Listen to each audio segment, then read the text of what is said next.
C'est le conflit armé le plus vaste que l'humanité ait connu. Une guerre meurtrière qui a engagé des dizaines de millions de combattants à travers le monde. Voyons sur carte un résumé des grandes étapes de la Seconde Guerre mondiale.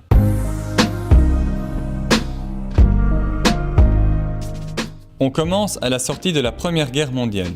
L'Allemagne et ses alliés sont vaincus et sont rendus seuls responsables de la guerre. De lourdes sanctions leur sont imposées, les empires austro-hongrois et ottomans sont démantelés, tandis que l'Allemagne doit rembourser une dette irraisonnable. Ses colonies et une partie de ses territoires sont cédés aux vainqueurs et à la Pologne qui est recréée. Toutes ces sanctions sont vécues comme une humiliation pour le peuple allemand. L'économie allemande est fragilisée par le surendettement et subit une hyperinflation. Le pays fait alors tourner ses planches à billets, ce qui provoque une dévaluation de sa monnaie. En novembre 1923, la valeur du mark a augmenté de 1000 milliards par rapport à 1914. Finalement, des mesures radicales sont prises dès 1924 pour stopper l'inflation, puis stabiliser et relancer l'économie du pays. Mais en 1929 a lieu à New York le krach de Wall Street, la plus grave crise économique du XXe siècle. L'impact est mondial, l'Allemagne n'est pas épargnée. En quelques années, le taux de chômage explose. Affaiblie, l'Allemagne voit une montée du nationalisme qui permet en 1933 l'arrivée au pouvoir du parti nazi avec Adolf Hitler à sa tête. Le nouveau régime totalitaire réarme le pays et rétablit le service militaire. Le pays entame aussi une politique étrangère agressive avec comme rêve de réunir tous les peuples germanophones en une seule nation. Côté italien, malgré la victoire aux côtés des Alliés lors de la Première Guerre mondiale, le pays est frustré par le peu de territoire gagné. Depuis 1922 et le coup d'État fomenté par le parti fasciste, le pays est une dictature. L'Italie entame une politique coloniale en s'emparant de l'Éthiopie et en préparant une future invasion en Albanie. En Espagne commencent 3 années de guerre civile qui opposent le gouvernement républicain soutenu par l'URSS et par des brigades internationales au camp nationaliste dirigé par Franco et aidé par l'Italie et l'Allemagne. Les deux pays en profitent pour tester leurs armées et pour se rapprocher diplomatiquement. En Asie, le Japon continue sa politique expansionniste, le pays profite de la guerre civile en Chine pour envahir de nouveaux territoires. L'armée japonaise fait usage d'armes chimiques et bactériologiques et commet des massacres de population.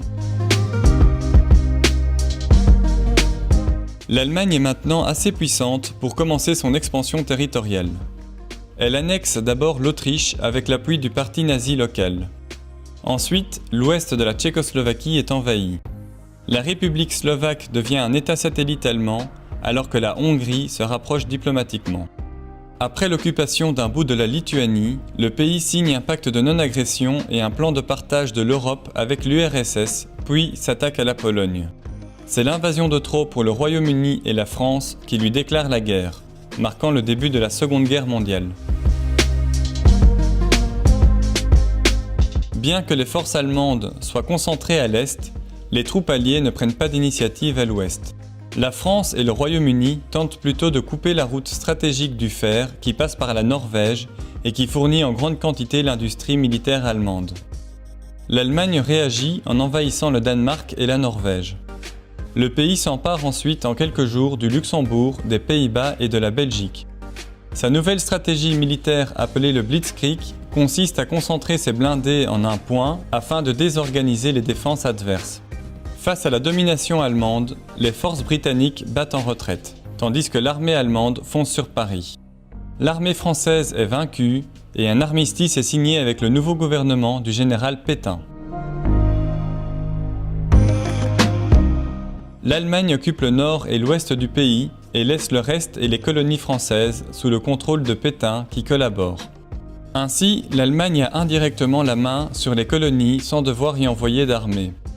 Cependant, une partie des colonies françaises et le Congo belge font le choix de rester dans le camp des Alliés. À Londres, qui accueille déjà plusieurs gouvernements en exil, le général de Gaulle crée la France libre qui continue à combattre l'Allemagne nazie. Brazzaville en est la capitale. Conformément aux accords signés avec l'Allemagne, l'URSS s'empare des États baltes et d'un morceau de la Roumanie. L'Allemagne, l'Italie et le Japon s'allient pour former les forces de l'Axe. En face, tous les dominions et colonies britanniques, à l'exception de l'Irlande, entrent en guerre. En Afrique, les combats commencent entre les colonies italiennes et les forces alliées.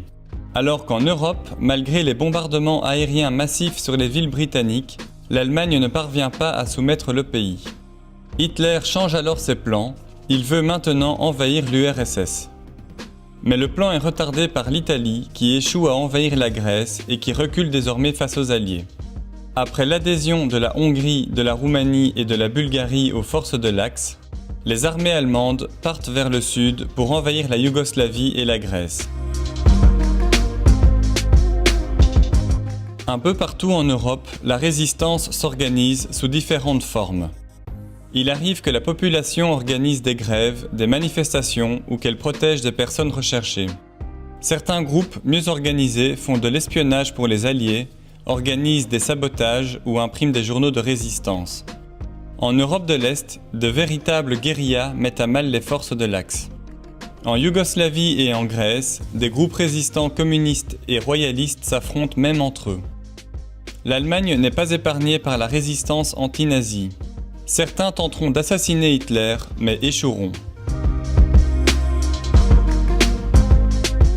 Le 22 juin, les forces de l'Axe lancent par surprise la plus grande invasion militaire de l'histoire en URSS qui passe de facto dans le camp des Alliés. Le gros des troupes allemandes, bien équipées et motorisées, s'élance vers l'Est. Afin de soutenir les Soviétiques, l'Iran est occupé par les Alliés, ce qui ouvre une route de ravitaillement via le Caucase. Les armées allemandes arrivent à Leningrad et entament le siège de la ville qui durera 872 jours et fera plus d'1 million de victimes parmi la population. Plus au sud, les troupes allemandes sont stoppées aux portes de Moscou où elles vont vivre un hiver rigoureux et meurtrier. Derrière la ligne de front, les SS massacrent les populations slaves et juives. En Asie, le Japon occupe l'Indochine française. Pour contrer sa politique expansionniste, le pays subit un embargo total sur le pétrole et l'acier imposé par les États-Unis. En réaction, le Japon attaque par surprise les États-Unis à Pearl Harbor. Un bombardement aérien massif endommage une grosse partie de la flotte navale. Les États-Unis entrent en guerre du côté des Alliés. Dans un premier temps, ils concentrent leurs forces sur le front du Pacifique. Le pays ravitaille aussi largement l'URSS qui résiste toujours à l'avancée allemande. Le Japon se lance ensuite dans la conquête du Pacifique. En plus des massacres des populations, le Japon envoie 10 millions de civils chinois dans des camps de travail forcés. En Indonésie, des millions de prisonniers subissent le même sort sur l'île de Java. En Birmanie et en Thaïlande, les prisonniers alliés sont épuisés dans la construction d'une voie ferrée. De plus, des centaines de milliers de femmes sont enrôlées de force dans des centres de prostitution pour l'armée japonaise.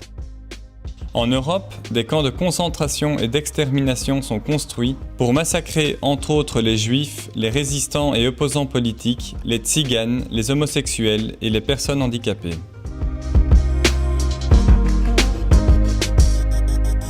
Craignant un second front en Europe, Hitler fait construire le mur de l'Atlantique, une série d'installations militaires qui protègent les côtes d'une invasion. Mais les Alliés débarquent d'abord au Maroc et en Algérie. La Libye italienne se retrouve prise entre deux fronts. Ayant perdu le contrôle de ses colonies, le régime de Vichy est envahi. À l'est, les forces de l'Axe tentent de couper la route de ravitaillement du Caucase. Mais pour la première fois, l'offensive allemande subit un gros revers militaire. Les soviétiques prennent l'initiative et contre-attaquent. L'Afrique est désormais entièrement contrôlée par les Alliés qui organisent un débarquement en Sicile. Le nouveau gouvernement italien demande l'armistice, ce qui lui vaut d'être envahi par les armées allemandes. L'URSS évolue rapidement vers l'ouest, obligeant le gros de l'armée allemande à se concentrer sur ce front. Le 6 juin 1944, les Alliés débarquent en Normandie. Leurs armées prennent rapidement le dessus et libèrent Paris. À l'ouest comme à l'est, les pays sont libérés un à un ou changent de camp. La victoire étant proche, les puissances alliées annoncent la création future de l'ONU.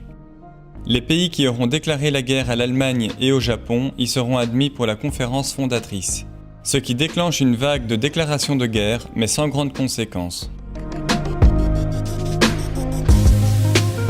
Le 30 avril, Hitler se suicide dans son bunker, juste avant l'arrivée des Soviétiques. 8 jours plus tard, le pays capitule.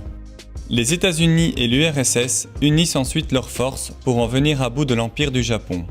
Les Soviétiques entament une invasion militaire via la Mandchourie, alors que les États-Unis envoient 2 bombes atomiques sur Hiroshima et Nagasaki. Le 15 août, le Japon abdique à son tour, ce qui marque la fin de la Seconde Guerre mondiale. Après 6 années de guerre, le bilan humain est lourd, avec au moins 60 millions de morts, principalement des civils. De nombreuses villes sont ravagées. L'Allemagne et l'Autriche sont divisées et passent sous contrôle des vainqueurs. Les anciennes puissances européennes sont épuisées et ruinées par la guerre. Les États-Unis et l'URSS sont alors les 2 dernières superpuissances. Malgré la mise en place de l'ONU qui a comme but de maintenir la paix et la sécurité internationale, les deux vont rapidement s'affronter en jouant de leur influence dans le monde.